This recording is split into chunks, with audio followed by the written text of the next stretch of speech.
Using a 19mm socket, go ahead and remove your lug nuts.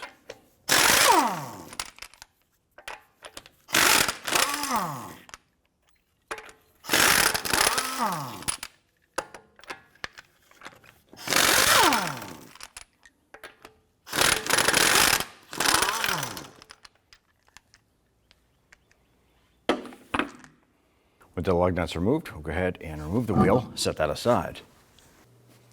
Go ahead and open up your hood, grab this cover right here, gently pull upward. Set this aside. Use a 10mm socket or a wrench, and go ahead and loosen the ground terminal here.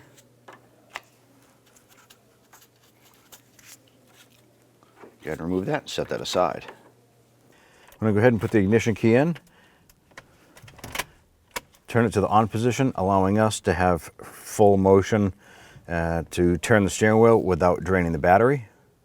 Using our 10mm socket, we're going to remove our nuts that are securing our ABS wire here.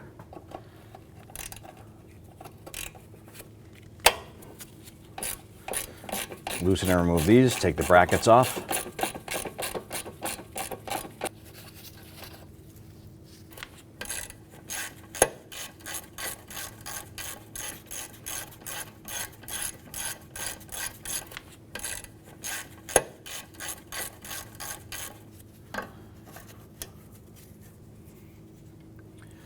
And grab the wheel.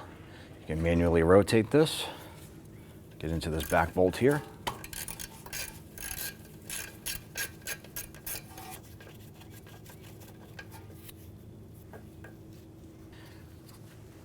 Rotate the wheel back. Let's go ahead and remove this bracket right here that's holding our brake flex line.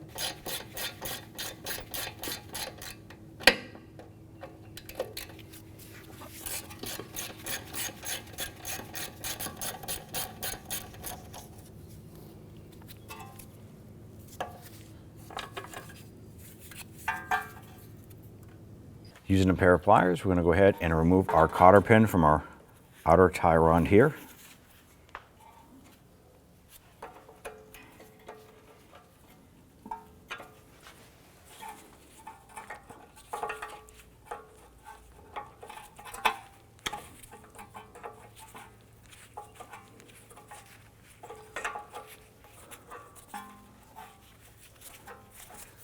You will have to replace this cotter pin upon reinstallation.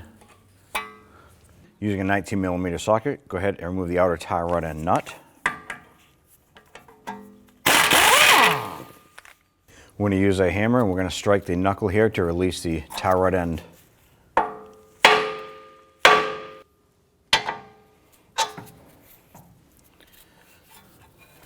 This will allow full free mobility. We're going to use a small bungee cord to hold our tie rod end up and out of the way. Just going to hang it up off of the upper coil spring or the control arm. On the low part of our strut at the top of our clevis, there is a 14mm bolt. Let's go ahead and remove that bolt.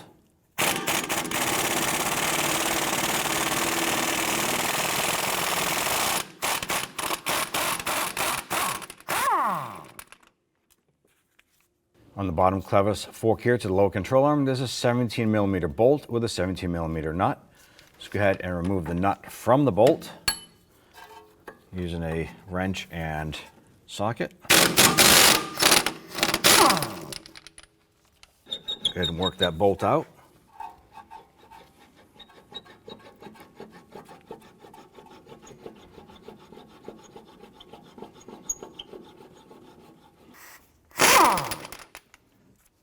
Let's see if we can grab our clevis fork here and remove this off of the strut.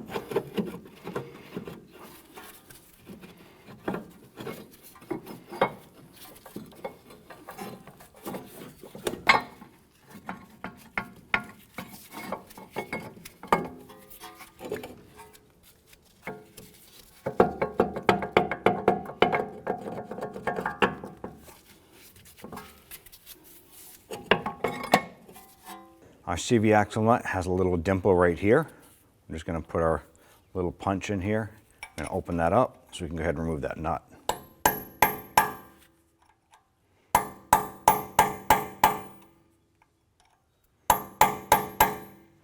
Using a 36mm socket, we're going to go ahead and remove the axle nut. You want to check the axle here. This should be free floating inside. There are splines in here going through the hub, and we can't get that to move. You can try a dead blow hammer. You can see we have some mobility here now. Once we get that, go ahead and spray a little bit of rust penetrant in there as well. Here we go. Grab the axle from the back side and the front side. We can go ahead and work this back and forth.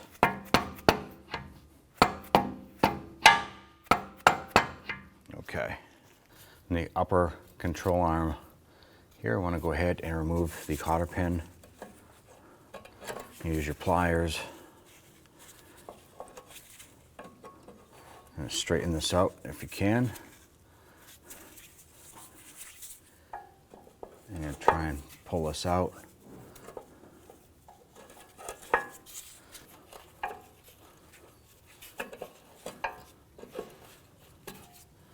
Okay, remove that unit.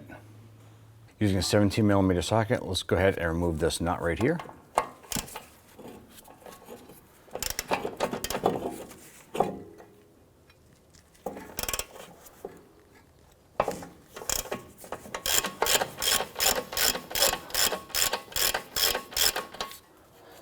I want to leave it on the stud a few threads.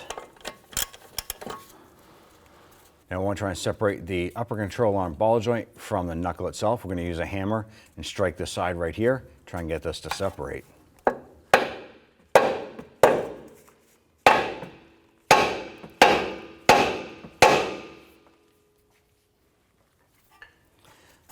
That's separated. Let's go ahead and use our ratchet again.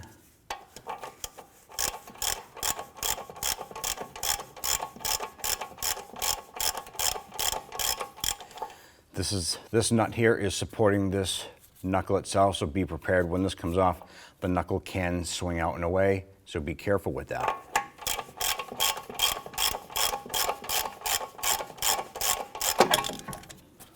Grab the axle from the back side. We can try and work the axle out of the knuckle.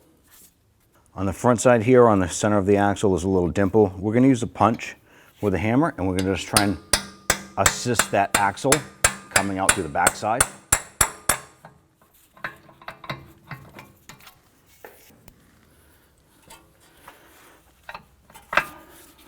Go ahead and work that CV axle up and out.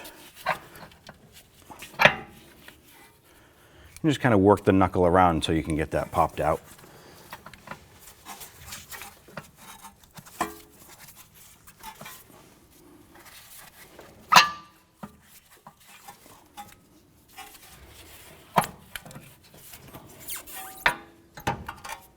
So right up through this way here, the CV axle goes into the transaxle. We're going to use a pry bar. We're going to go up between the two pieces of exhaust pipe, and we're going to get it on the back of the CV axle. Normally you can get between the CV axle and the transaxle and pry it out, but there's no place to properly pry. There's heat shields and sheet metal here we don't want to damage. So we're just going to put a pry bar on the edge of this CV axle, and we're going to use a hammer and just tap this and see if we can get that CV axle to pop out.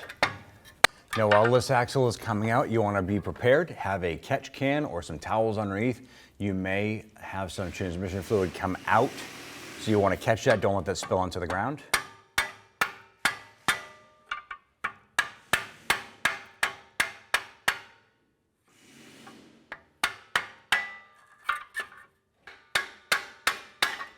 Let's go ahead and grab your axle and slide that out of the vehicle. And go ahead and take your axle and align this up. Work this onto the splines, onto the shaft in there. And I'm just going to use my mallet here and I'm going to tap this in. We're just pressing the CV axle in over the C-clip retainer in there.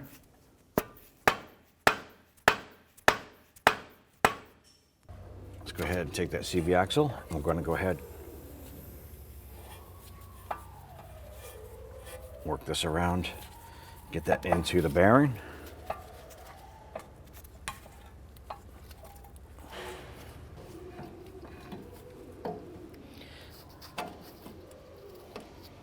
Now go ahead and take your CV axle, go ahead and get that started a few threads. Now let's go ahead and install our upper control arm back to the knuckle. I'm just going to use a pry bar between the spring and the control arm here.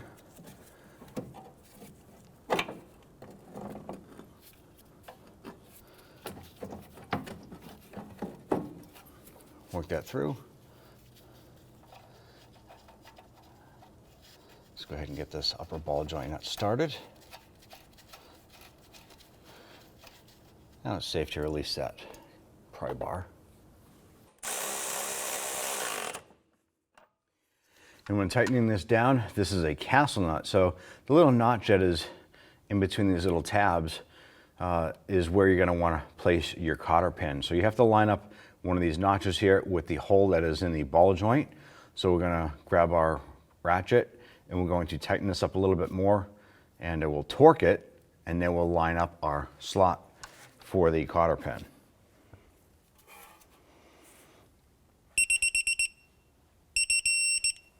I'm going to take our cotter pin, I'm going to line it up, and just going to go right through this notch here, through the other side. Go ahead and bend this over. Take your cutters, and you can cut off any excess here.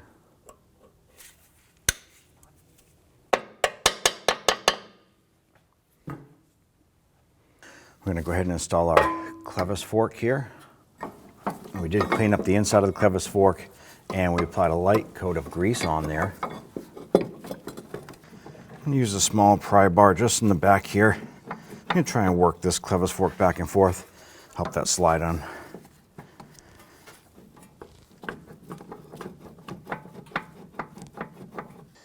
So on the back side of the clevis fork is a split so you can put your bolt through. I used a screwdriver, but you can use a pry bar as well. And I just drove it down to kind of open up the clevis split in a little bit, in the back here a little bit. And then we're just going to go ahead and tap the clevis fork up.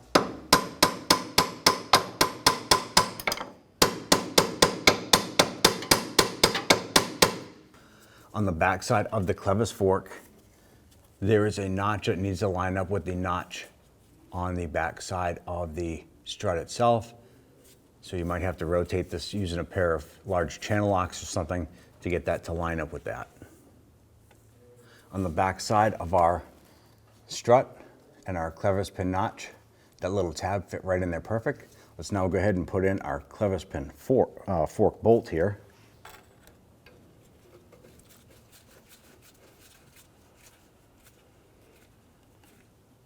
Let's go ahead and snug that down. And torque this bolt to 32 foot-pounds. Let's go ahead and put our outer tie rod into our knuckle and install our nut here.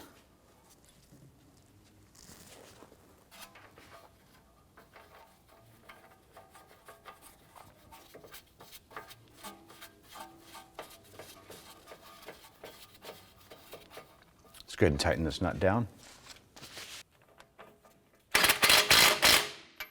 Go ahead and torque this nut down to 40 foot-pounds.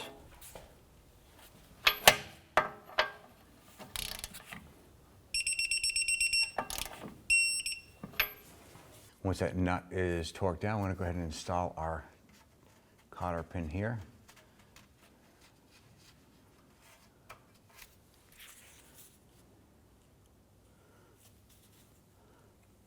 I'm going to bend this over. Safety glasses, snip off the excess. So at this point, we're going to go ahead and adjust our control arm to the point where we can get our clevis fork installed here.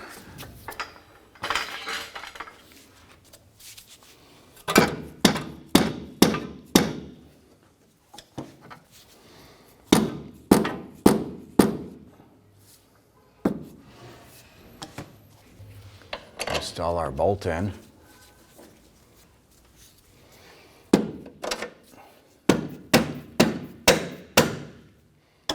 Install our nut. We'll snug that down and we'll go ahead and get that torqued into place. I'm going to torque down our clevis bolt to 47 foot-pounds. Install our ABS wire bracket here.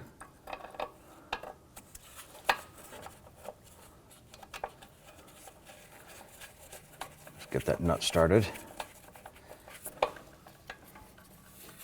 Right here. Install one of our 10mm bolts.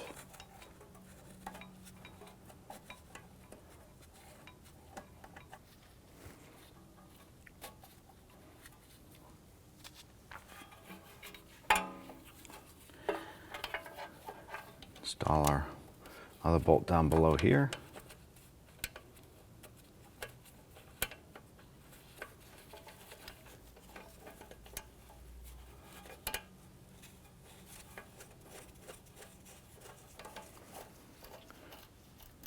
And install our bolt for our ABS sensor right here.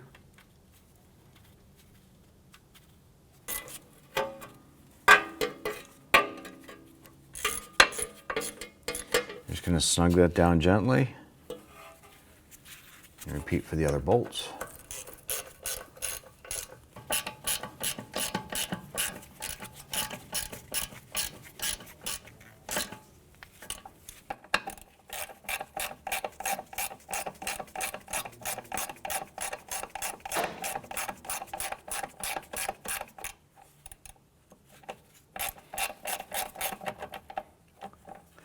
Looks like our bracket came loose a little bit here.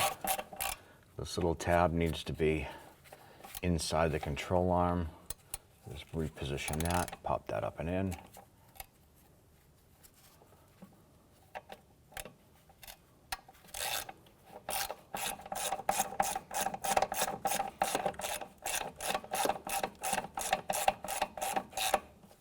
There we go. Install our flex line bracket.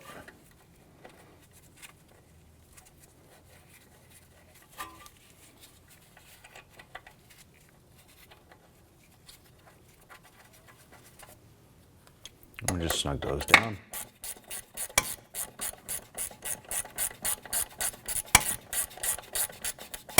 Go ahead and grab your negative terminal, put that on. We'll go ahead and snug up our battery.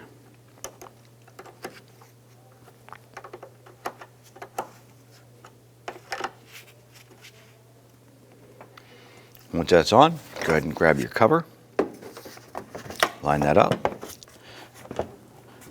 pop this into place. I'm going to snug down our axle or spindle nut here. We're going to install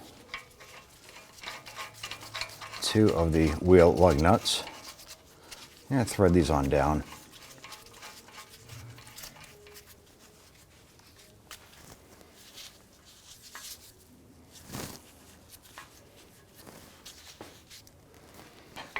I'm going to use a pry bar here.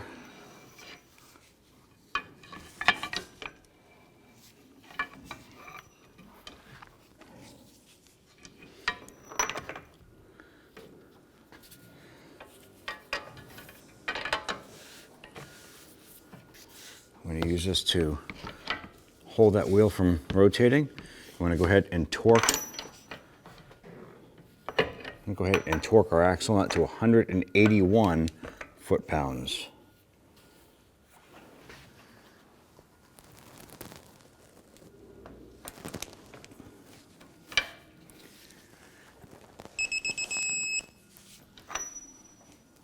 Now you want to use a small chisel tip punch, and we're going to dimple the spindle nut into the axle notch here to keep that from backing off.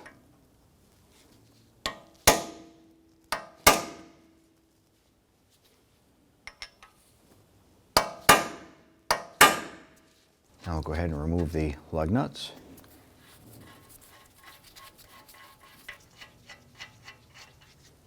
Let's go ahead and install your wheel.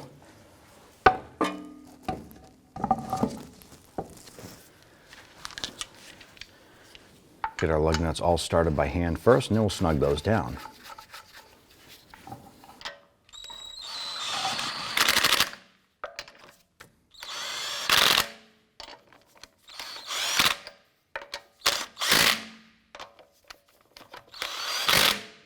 We're going to torque our lug nuts to 80 foot-pounds.